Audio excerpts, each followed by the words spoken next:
daily huddle and turn our attention to the huddle board. Let's begin our 24-hour look back. Does anyone have any success stories from yesterday? Yes, well actually yesterday I was able to fill 4 of our open slots with same-day access patients. That's great. Anybody else? Yeah, so actually I have a pretty good success story. So one of our frequent flyers, he comes every week for his appointment. He typically waits like an hour after checking in. I always wondered why. So last week I asked him, and it turns out he takes like a car service, and for some reason they just weren't coming earlier. So I ended up calling the car service, and it was just some kind of misunderstanding. They thought he was always done at 12, but he's always done at 11. So I corrected that for them and let them know he's always done at 11. We will get him out. And today, for the first time, or yesterday for the first time ever, he left after 10 minutes. Wow, that's amazing. Great job, George. Anybody else? As part of my routine review of the medication fridge yesterday, I found an extra box of flu vaccines that we didn't know we had. All right, thanks everyone for sharing. In terms of practice operations yesterday, we had a total of 45 patients. That's 5 more than we typically average on this day of the week. In terms of operations, front desk staff raised an issue about challenges in updating patient demographics in Epic. Once I was made aware of the issue, I contacted IT and they resolved it by restarting all of the front desk computers. So I'll move this from in progress to complete. We also have an EKG machine down, and the tentative date it'll be fixed is Friday, February 7th. And just please note that the second floor has provided a loaner machine in the meantime. Are there any other unresolved issues or concerns? The last 2 days I've been unable to log into Pareto, so if anybody can help me out with that, that'd be great. Yeah, I can help you out with that. Let's talk offline after the huddle. Thank you. Yep. So moving to yesterday's performance, let's review our patient satisfaction scores. Yesterday on key reviews, we had a total of 6 responses with 3 comments, and our average score for the day was a 4.8. I'll complete service recovery for patients that scored below a 3 and follow up with any staff as needed. We had 2 comments about long wait times and 1 positive comment about an experience at the front desk, so that was really great. Okay, let's move on to today's outlook. Today we have 2 providers scheduled, Dr. Page and Dr. Wright, and both providers are scheduled to finish with all of their patients by 5.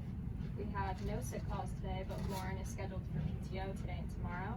Room assignments are listed on the board, and George, just note that you're covering for Lauren today and assisting Dr. Wright.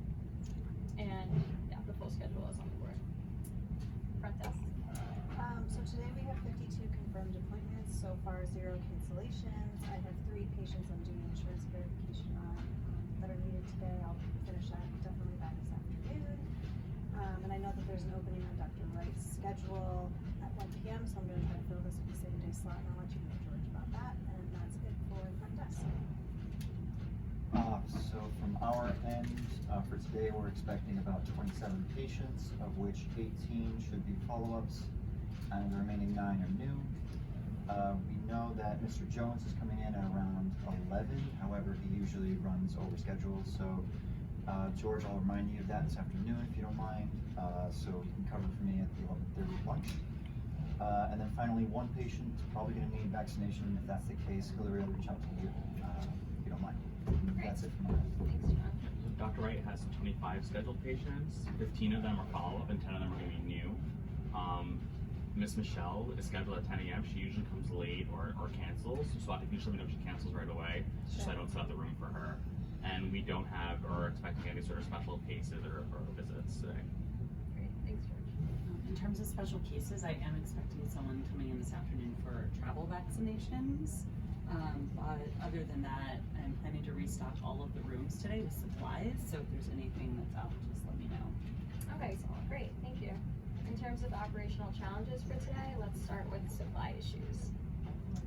So room 1 is actually, speaking of supply issues, is missing gauze. So Hillary, if you don't mind, if you could get some from the restock room. Yeah, definitely. I'll make sure to restock that and then update our supplies. I'll shoot. Thank you. Great. Any equipment issues?